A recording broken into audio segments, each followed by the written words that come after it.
how can we make transport more efficient? That's a question that's relevant everywhere.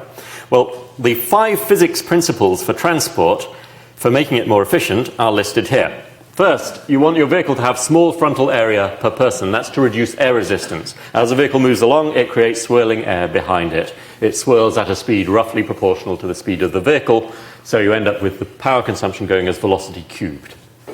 Second, your vehicle should have small weight per person. That's to reduce rolling resistance and braking losses. Third, you want to convert energy efficiently from one form to another. Standard petrol and diesel engines are only 25% efficient at turning chemical energy into oomph at the wheels. And that's not very good. Fourth, go slowly to reduce air resistance and braking losses. And fifth, go steadily to reduce the braking losses. So, if we apply all of these principles, how much more efficient can transport be made? Can we make it 10 times more efficient? Can we make it 100 times more efficient? Well, let's see. We start from an average European vehicle using 80 kilowatt hours per 100 person kilometers. This is assuming a single person occupied vehicle, which is the typical state of one of these vehicles. We apply lots of the physics principles and we use amazing new technology and we end up with this. It's a bicycle and it uses 1 kilowatt hour per 100 person kilometers, which is 80 times as good. So yes, 80-fold improvements are possible. This is powered by biofuel. You eat extra Wheaties in the morning. But the lady in the tank on the left might say, no, that's a lifestyle change. We want to carry on zooming around in a large, safe metal box. So how about zooming in this? Here is a large metal box. It's called a train, and it uses only 6 kilowatt hours per 100 person kilometers if it is half full on average. So that's more than 10 times as good as the tank that we started from. So yes, we can make transport 10 times as efficient, but the lady in the tank might say, no, that is a lifestyle change. I can't possibly travel with all those horrible people. So maybe she wants to zoom in this individual vehicle with no one else inside it. This eco car comfortably accommodates 1 teenager. It's shorter than a traffic cone, and it uses just 1.3 kilowatt hours per 100 person kilometers, which is almost as good as the bicycle. So we're back in the ballpark of 50-fold improvements. But it only delivers that performance if you drive it at 15 miles per hour. And so maybe this would count again as a lifestyle change. So remember one of the tricks on the list? One of the tricks is to make things more efficient. Convert energy efficiently from one form to another. Batteries, electric cars convert chemical energy in the battery into oomph at the wheels with an efficiency of about 85 or 90%.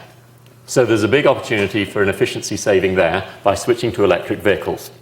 And measured at the socket, this slightly strange looking Indian-made car in London is using 21 kilowatt hours per 100 kilometers. So that's measured at the socket. And you might say, hang on, where did the electricity come from?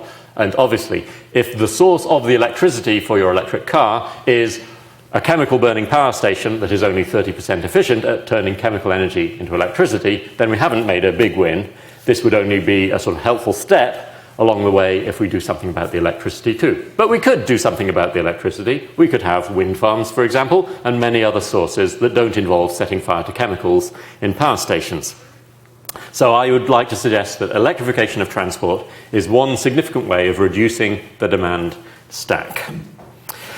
And electric vehicles have been around for a long time. Here's Edison with an EV. Here's a world record holder in 1899 driving an EV. And there are some coming onto the market now which use 20 kilowatt hours per 100 kilometers. These use even less. And there are strange ones with wacky doors, like this fish in California.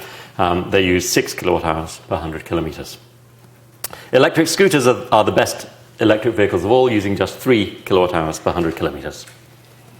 And a transitional technology that could get us to electric vehicles without people being too scared is the plug-in hybrid vehicle, which has a little onboard gasoline engine that can recharge your battery if you are running out of electric juice. But most of the time, because most trips are less than 8 miles in length, most of the time you would be charging up and not using the gasoline engine at all. The Volt, according to the literature on the Volt, will use 25 kilowatt hours per 100 kilometers. So that's promising. It's not quite as good as the EVs I showed before, but it's in the right sort of ballpark as long as we do something smart about the electricity side at the same time as ramping up electric vehicles.